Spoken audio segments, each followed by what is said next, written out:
Hello and welcome to the Philippines. The Philippines is a beautiful country. It does have challenges. I've done many videos about how amazing the Philippines is. But today is the second part of a series talking about some of the issues, some of the challenges, some of the problems.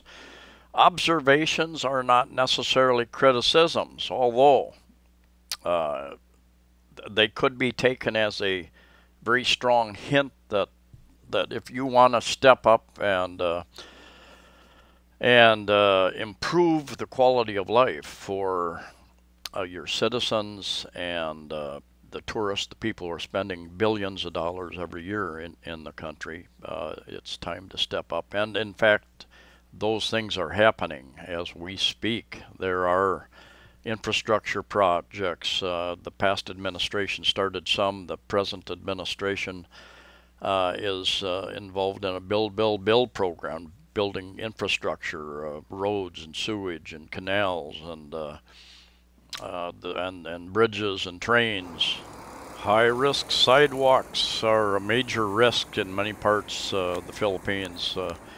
Most of them aren't as big as this. They might be holes. They might be protrusions, rebar sticking out, concrete pieces of something sticking out. No barriers of any kind most of the time, and nobody has done anything about it. It's finally, after many months, they have actually fixed the sidewalk. They have widened it. They've got a new little shopping center going in off to the right there. But the other night I was walking late at night, and not that late at night, but it was, I stumbled into a very small hole, just big enough for my foot to fit in, and went down, scraped my hand up a little bit. But, you know, it's there and nobody does anything about it for a long time.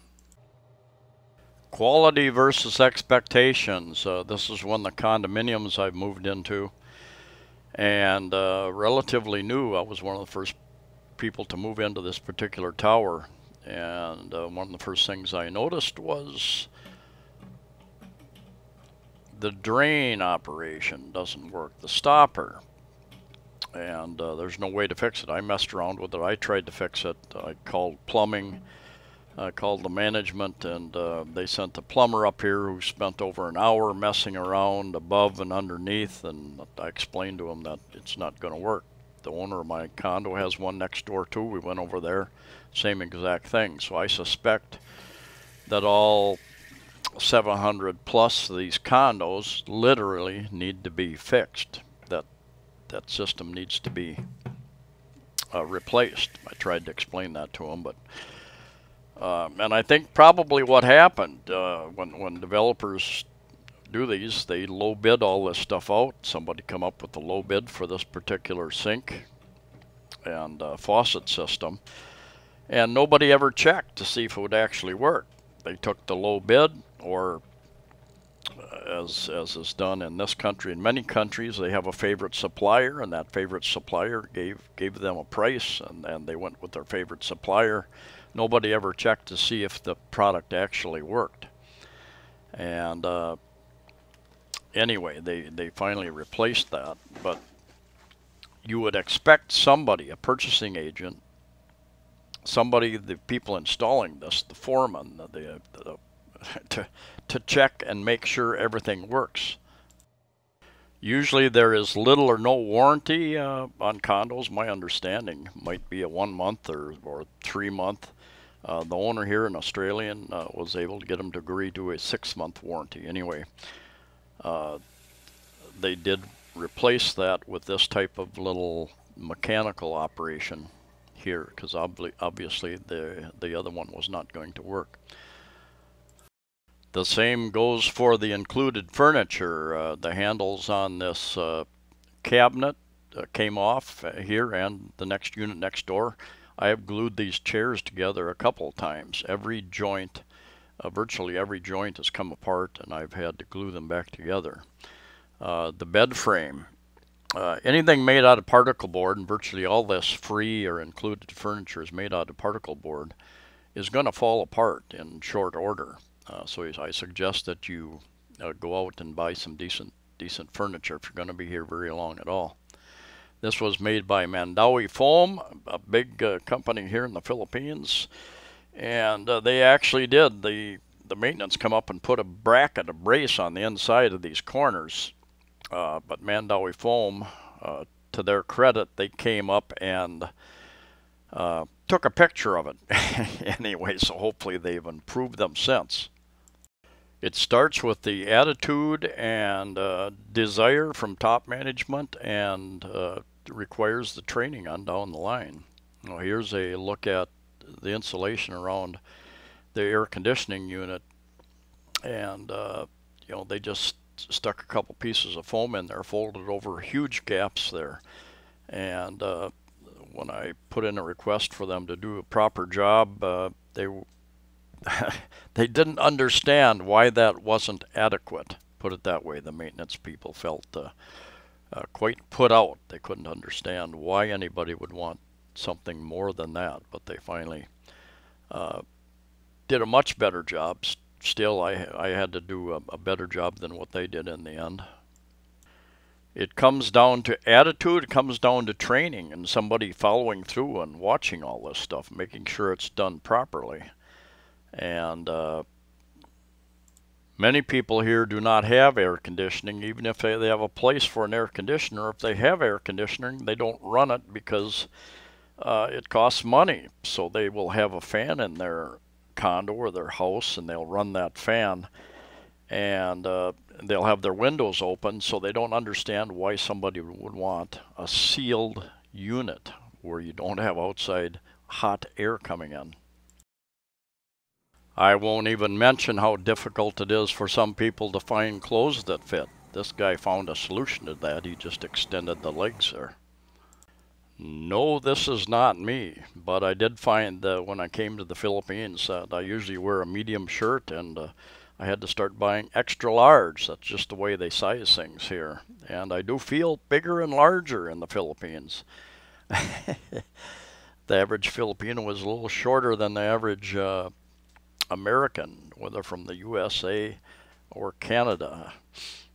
And it can be a challenge sometimes. I'm in the big city. Even there, they often have to go to their warehouse, to the back room, to try to find something in my size. If you are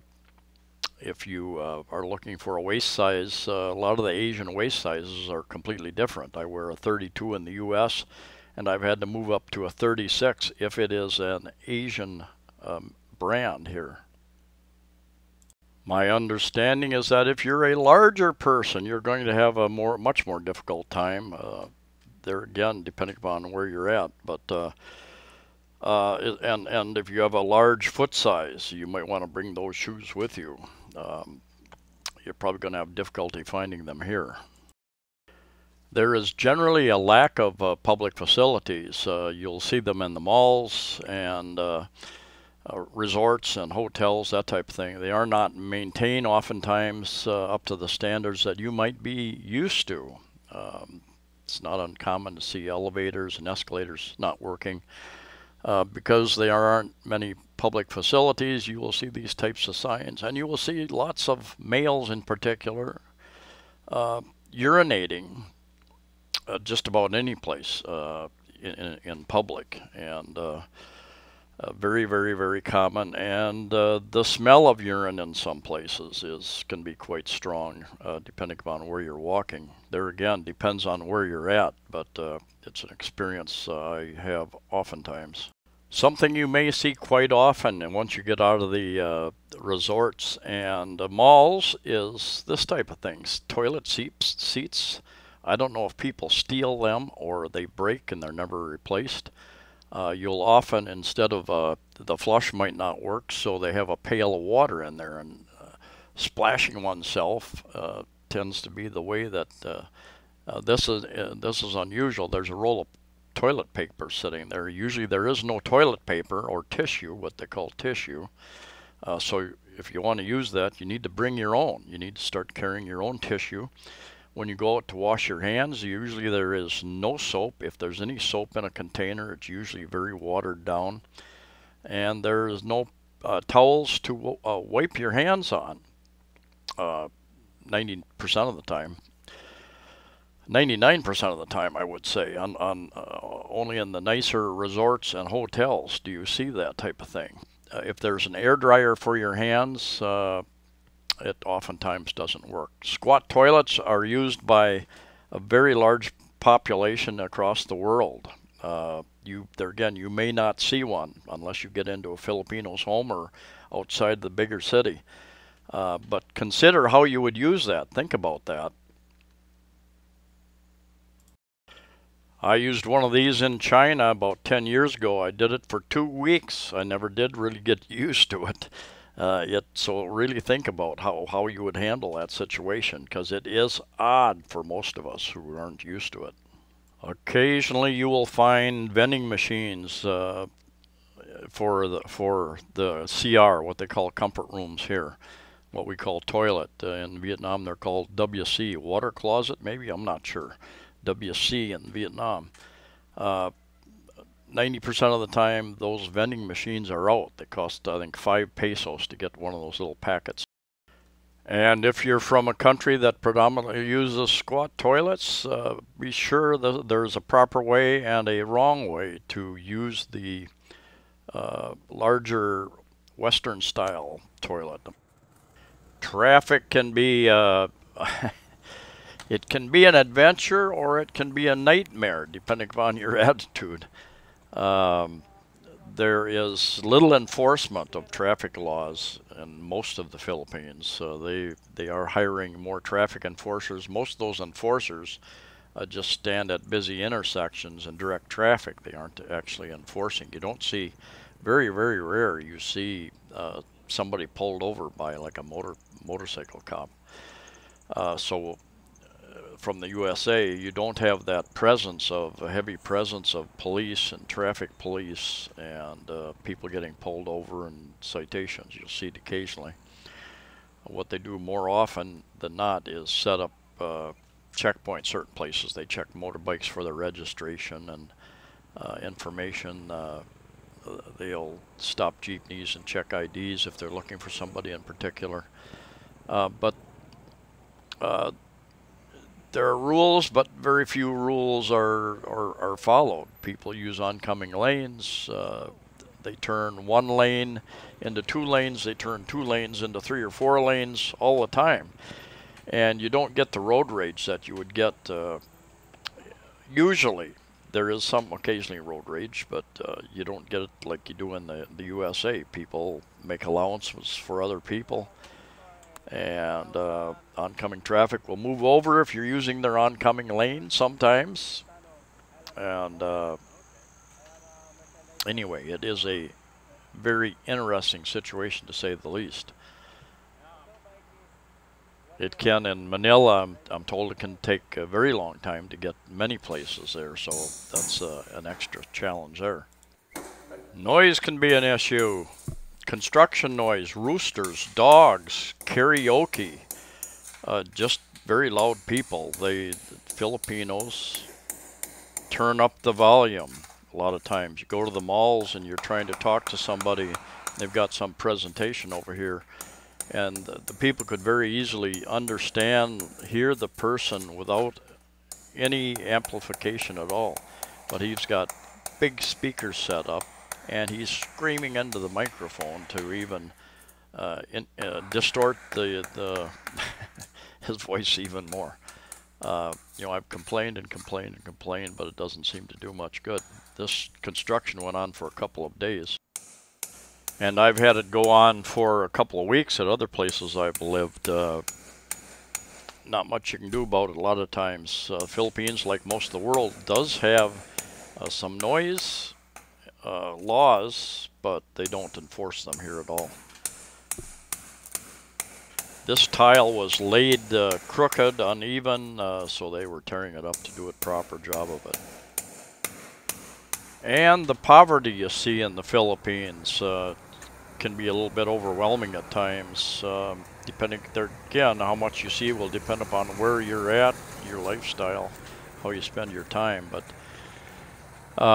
there's a lot of it. I think 10 years ago or more, there was 35% of the people were in poverty. I think they've got it where they've spotted me. They've spotted the rich foreigner. And I think it's about 25% now, but the poverty level is very, very low. The wages are relatively low. I think poverty is considered less than $1 a day. Now, somebody will correct me about that, I hope. And the average person makes, depending upon where you're at, the minimum wage is anywhere from about 300 or even less than that, and out in some of the rural provinces, up to closer to 500, I believe, in the Manila area. Pesos. Now, 500 pesos is $10 a day. And the last topic today, bureaucracy and lines.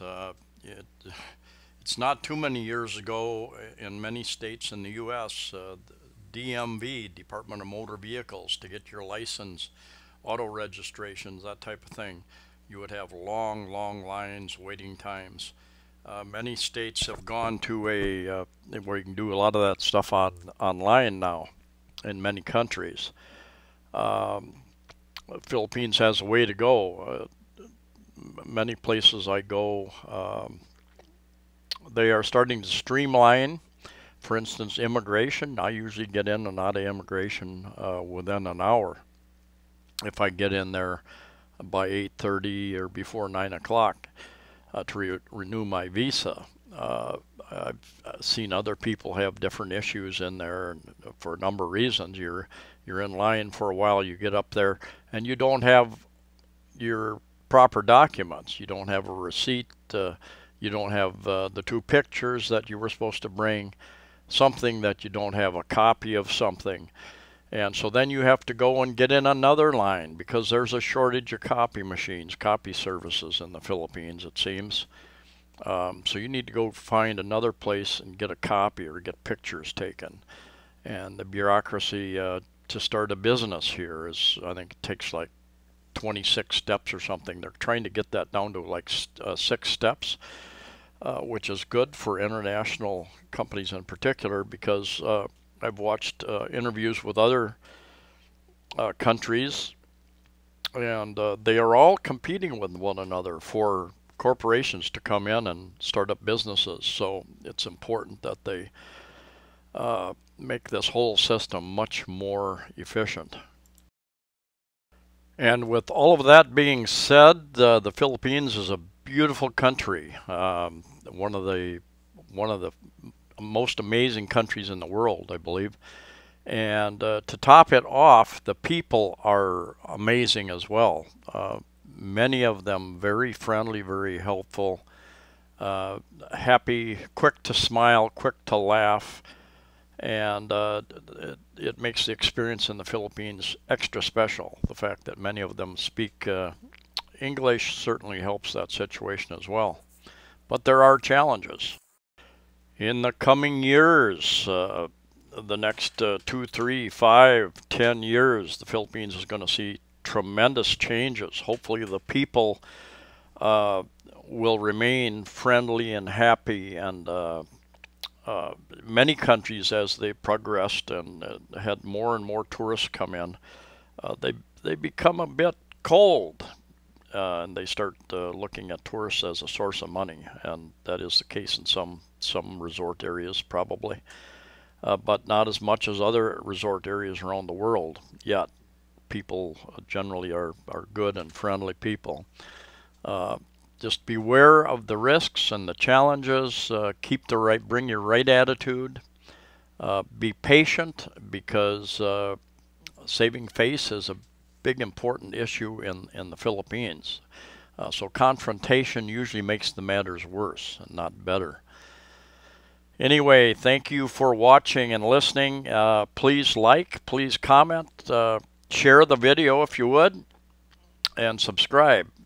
Safe travels to you all wherever you're at, and we'll see you next time.